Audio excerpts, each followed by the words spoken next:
Why one should know about Linux? That's a good question. I can give you an example from the real world that we know around. We have multiple car companies manufacturing cars, right? There's Maruti, there's Hyundai, there's Tata. Why one should know about Ferrari or Mercedes? It's an option, right? It's a better option. So while using anything, you should always care to consider the options. Now Linux is a good option to Windows, and of course it's much better in quality as in Ferrari or Mercedes, but not at all expensive. It's free. It's one of the good reasons that you should know a free option which is available to an expensive one. Makes sense. Makes perfect sense. But because of decades of domination of Windows on the operating system market, we have never considered this option.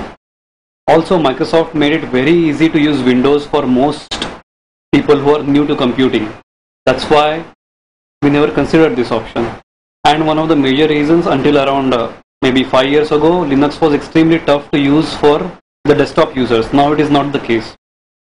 So now we should know this option, we should evaluate this option, we should try this option at least once. So naturally a person would want to know what is Linux compared to Windows. Now for that you should ask yourself a question. What is Windows? What do you use Windows for? We use Windows for operating our computer's hardware. What Windows does is it drives your hardware, whatever it is. Its monitor, your CPU, your USB devices, the cameras you attach, the movies that you play. Whatever you do with the computer's hardware, an operating system is supposed to coordinate and control that. Windows does exactly that. Any operating system which is meant for desktop users is supposed to do all that. Now Windows is an operating system manufactured by a company which is run for profit.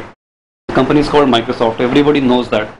Microsoft is the one who launched Windows many years ago. They have maintained, they have made it better and better every year.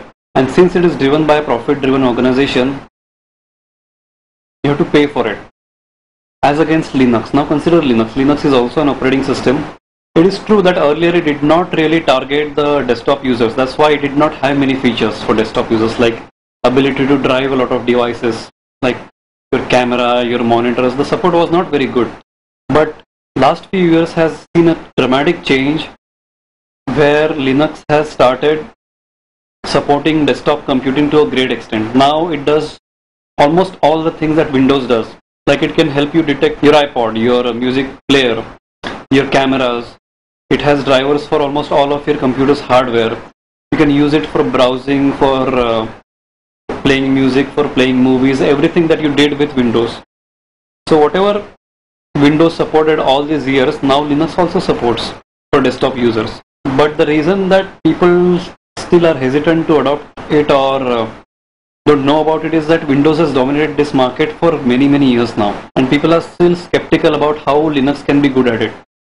For those people, there is always a lot of things, like there is a CD versions of Ubuntu, which is a popular desktop variant.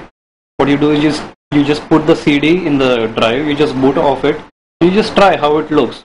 Windows never offered that option. Linux does it because it wants you to evaluate the options and then choose the right one, unlike Windows, which just forces everything on you. So Linux, as it means for desktop users, is almost exactly the same as Windows. It lets you do all your everyday jobs, but it's free.